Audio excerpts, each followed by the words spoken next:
Welcome back to What's on Yours, a weekly chat about books and movies. I'm Michael Hennessy. And I'm Cindy Smith. How are you doing, Cindy? I'm doing good. The sun is out. How about you? It's raining cats and dogs here, but that's okay. That's what we had yesterday. It takes the pollen away, which is great. So That's it. Happy for that. BEA right around the corner. 15 days. Nice. I think 15 days. And very excited? I'm getting there, but not there yet. Okay. Ask me next week. Okay, excellent. Yeah, you've got, I know you've been printing out the schedule for BEA, Book Expo America. Yep. Any highlights that you're going to talk about? There's a few books that I want to get, but I don't think I'm going to get just because they're like up there, and It seems like all the bloggers are talking about it. But a local author, Catherine McKenzie, is going to be there signing her book, which I believe the title is called Smoke. I could be mistaken. So that's my top one. Nice. And I assume this will be on cindysloveofbooks.com sometime later this summer? I guess depending on when it's being released, but for sure. Cool. Yeah. That sounds great. And you knew her from where? I was first introduced to Catherine when her first book came out. I was approached by a rep if I wanted to be part of the blog tour. Right. And I've known her since then. Like, it's been a couple of years. Excellent. Okay. Yeah. So it's nice to know that people that you meet through your blog are writing books and going on. That's it. It's very nice. And what books have you read recently? I'm reading Imperfect by Bronwyn. I don't want to say her last name because I know I'm going to butcher it. But she's a Canadian who's living in Mexico now. And she used to be a rep I used to work with Penguin. Oh, cool. So she approached me, asked me if I would be willing to read and review her book, and I said yes, and that's what I'm reading now. You're almost through it? I want to say I am, but it's an ebook. Oh, okay. Yeah. So, I don't know. What's the gist of the book? It's sort of like steampunk sci-fi-ish. Totally not what I'm used to reading. But it's really good. And it's like a little bit historical, too. Oh, so was there YA in that mix, you said? It's YA. Oh, okay, so you're not completely off the reservation. I'm not, but, normally I don't read a lot of steampunk fantasy kind of books. It's not in historical. Like, I never read historical books. And you're enjoying it so far? So far, so good. Great. And do you have any other books on this week? And I do. I bought one last week, but it's not on my blog yet. It's Love Tanya by Tanya Burr, and she's a UK YouTuber. Oh, okay. Now this sounds more like your comfort zone where you've been for a while here. That's it. And it's a nice little book. I mean, it's a hardcover. It's thick. It's like this. Oh, okay. Yeah. And it's got like some history and some tips, and so it's a mix of everything. Is it a novel or is it a... No. It's I guess it's nonfiction. It's nonfiction. It's not really a biography. It was right by the cash when I checked out the other day. Impulse buy. It was an impulse buy. It was. It's Mother's Day. That was my reason. Okay. It's Mother's Day. Right, okay. So you treated yourself to a book. That's good. Yes, I did. Nice. And it's a YouTuber I watch, so it's nice to find out a little bit more of a background story, and yeah. So you're also you have a subset of books you read. YouTubers who release books, you get their books. That's it. And especially if it's somebody that I watch, I kind of like to support them. Okay. I mean, I won't go buy their merchandise because I think that's just a little bit too much. But if it's a book, I don't mind. So I guess one of the other things, like my book was Stephen King. Last week he had retweeted that he was happy that he won the Edgar Award, which is basically the mystery writer's Oscar, essentially. He was in the running for that. He won it. They announced that, I think, at the end of April, and I just caught the news of that last week when he just retweeted his thanks. Mr. Mercedes is the name of the book. Now is it a new book? It's a 2014 book. Okay. So he won the Edgar for all the books that were released in 2014. It's not a standard Stephen King horror. It's more of a mystery. And I'm 3/4 way through it, and I'm enjoying it. It's more of a cat and mouse between a retired detective and this insane person who does terrible, horrible things. It's not like a supernatural story with zombies or vampires or aliens or that sort of thing. But the villain in the piece does horrible things. So it's grounded in reality in that it's believable that it would happen like right now. If you're not a believer in supernatural or whatever, it's more like a cops and killer type thing, right? Mass killer. He's not a serial killer. He's a mass killer. He killed a bunch of people, and that's how the book opens up. Yeah, I'm enjoying it, and we'll see how it all wraps up. I'll tell you next week how I like the ending. Now, is this his first mystery book? I don't think it's his first mystery. Like some of his other novels have lent themselves more towards psychological horror as opposed to supernatural horror.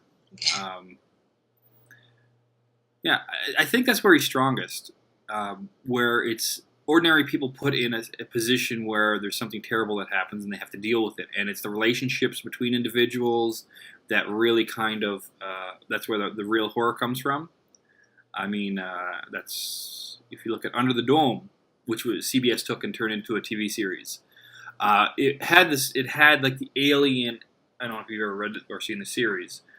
Well, the gist of it is a dome comes down over a small New England town, seals them off. And it's the interactions and the relationships of the people in there that the horror comes from. Okay. So that's something I've always wanted to watch when it was on TV.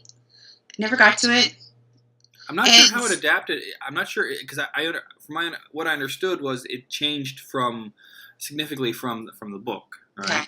And I saw the book, but the book is just like it's over 1,000 pages. And yeah, looking at it overwhelmed me. So I'm like, no, not yet. It's up there with it. It is, I think, over 1,000 pages in paperback. Yeah, it's like when I picked up Mr. Mercedes at the library. Under the Dome was on that shelf as well, and you see all these other books around it, and it's like 2.5 times as thick, right? That's it. And for me, I get overwhelmed when I have a book that thick because I know it's going to take me longer to read. Mm-hmm. Oh, so. It's I mean, for me, that's a summer read where you have a vacation or something. You can just put the time into it. I really enjoyed it. Yeah. That might be my summer road trip read then. I mean, you'll have a full week to do it, yeah. Because I'm like technically 4 days in a car, so. Oh, okay. Back, so I think maybe that's what I need. I mean, especially if you happen to be traveling, for example, car is good. Train, if you're on a train where you've got like 6 or 7 hours to kill, it's a great kind of book that way. No, I'm not bringing it to New York. That's just too thick for me to carry. Sorry. And I'd say get the book, not the ebook. Yeah. Those are the kind of books that I really like to have a hold on and have my bookmark in. Oh, that's it. Yeah. So what about on the movies? Did you get to catch a movie? I did. I watched The Sound of Music. The Sound of Music. Sound of Music. The Hills Are Alive. The Sound of Music. Yeah. Good. It just, it was one of those days where it was gloomy and rainy. Just needed a few pick-me-ups. And that's like one of the perfect movies to watch on a rainy, gloomy day. It stands the test of time. It's a rewatchable classic. Yeah. Was it a family movie? Family night? No, it was just me. Just you, okay. Just me. What's your favorite part of the movie? Is it the music or is it just? I think it's the music. Yeah. music. It's so well ingrained now. It is, and you can just like hear like it in your head playing all the time. So after you finish watching it, are you walking around the house like humming it? Pretty much. Earworm, huh? It gets in your head and the rest of the week, yeah. Yeah. And I still got it. It's like in my head right now, and it's just like. You know what's funny? I remember like parts of it get incorporated into popular culture. Like if a part of your movie winds up on The Simpsons, I mean you're well embedded in culture. Because I remember Homer Simpson, he was driving, and he hit like I think it was a fake animal, and he goes "Doe," and Marge's like a deer, and then Maggie's or at least a female deer. That's it. Yeah, it's something, you know. Doe, a deer. That's like that popular Disney movie, which I'm not saying the title. No. It's still out there. Yeah. You don't want to say the name? No. No. We all know what it is. Yeah, that's right. That's it. So that was a good family movie. I watched non-family. I was just going to say, you're taking it to the non-family zone. Yeah. Glengarry Glen Ross, unless you want your children to swear like a sailor, that's wait until they're about, 24. Yeah.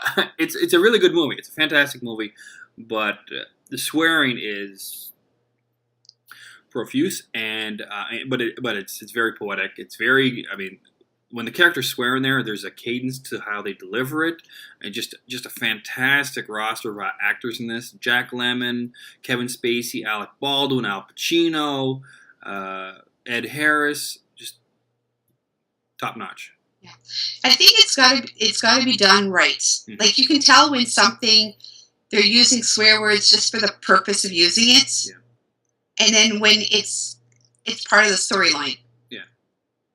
I always find there's a difference. And I think I appreciate it more when it's like incorporate into the story where it makes sense, whereas opposed to like every second word. Right. Where there's really you couldn't have used like other words as opposed to those ones. This is it's a snapshot. It's also very much a salesman oriented, very male conversation. Yeah. Going on there, and certainly not polite. And when they're talking, and they show them when the salesmen are with potential clients, and they're perfectly charming, and the conversation is completely not profane, but when they're alone and they're being hammered by the guy from downtown. About the sales contest and how their sales are atrocious, and either you're going to win or you take the road. There's no holds barred, and everyone takes a real hammering on their ego, which is kind of the point. Sales is tough. So that was one movie. The other movie I watched was They Live. John Carpenter, big fan. John Carpenter. Excellent movie. Big proponent of using real props as opposed to CGI, and in his movies, and they've held up. This is another one where it holds up. Roddy Piper, the old wrestler. Yeah. He plays a character who basically a transient in hard economic times. He gets to LA looking for work, finds a construction site, gets a job there, and he meets up with a guy at the construction site. He doesn't have a place to stay, so they go to a place where it's basically open field, and it's like a tent city. And actually, it's very similar to Occupy Wall Street with all the mortgage problems down in the States and the crushing financial problems. There's kind of similarity there. Basically, he finds out that there are. He has a pair of sunglasses that he finds. He puts them on, and he realizes that there are aliens among the population. They live.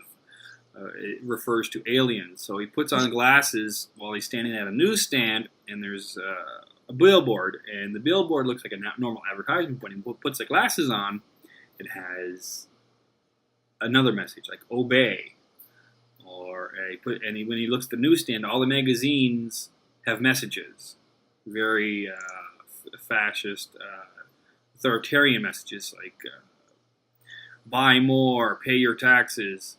But when he takes the glasses off, it's just normal pictures. He turns and looks, there's a rich man buying this newspaper, he puts the glasses on, and he sees that it's an alien. And he's like taking glasses on and off, on and off. And the guy's like looking at him, what's going on? Because the aliens normally are very well hidden. And the movie goes on based off of this, and it's pretty good. Sounds good. It's not a horror in that like there's lots of gross, scary things. It's more of like a psychological thriller. I think you might enjoy it. You should check it out. Yeah. Maybe I'll check it out. At the library. It's free. They don't have it. Interlibrary loan. Go for it. I'm going to have to check. I'll have to check. I'll send you a copy of it.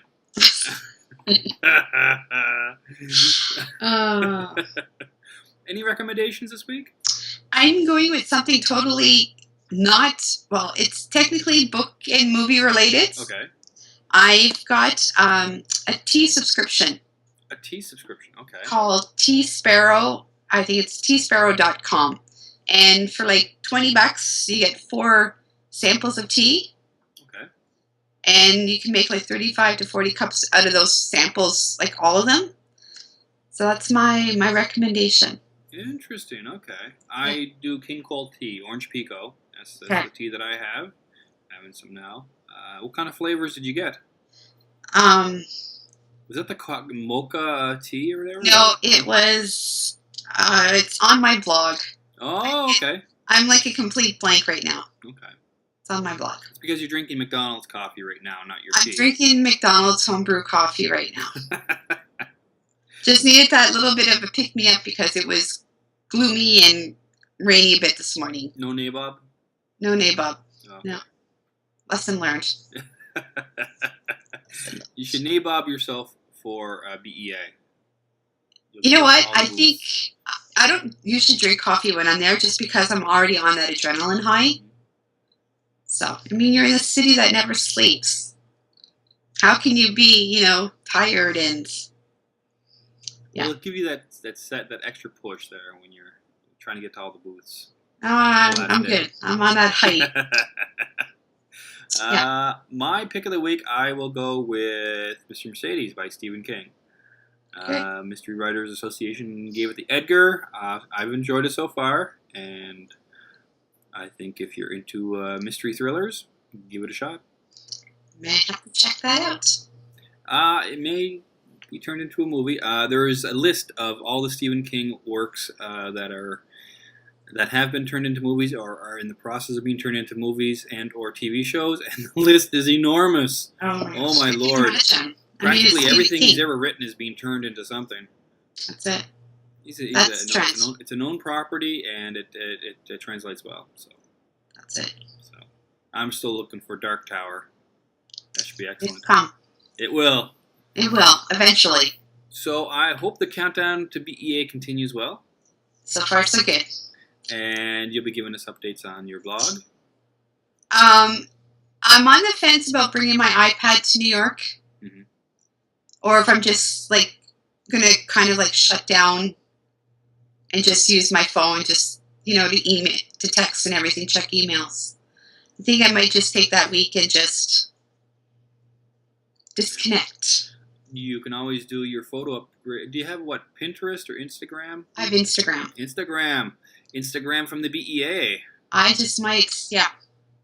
That's what I'm thinking. Right now, it's just I think I'm just, because I have an iPhone, yep. So I think I'm just going to bring my iPhone and just use it to check emails and then just kind of disconnect from the blog for the week. Cool. Although I'll have stuff going on the blog all week, so. Yeah.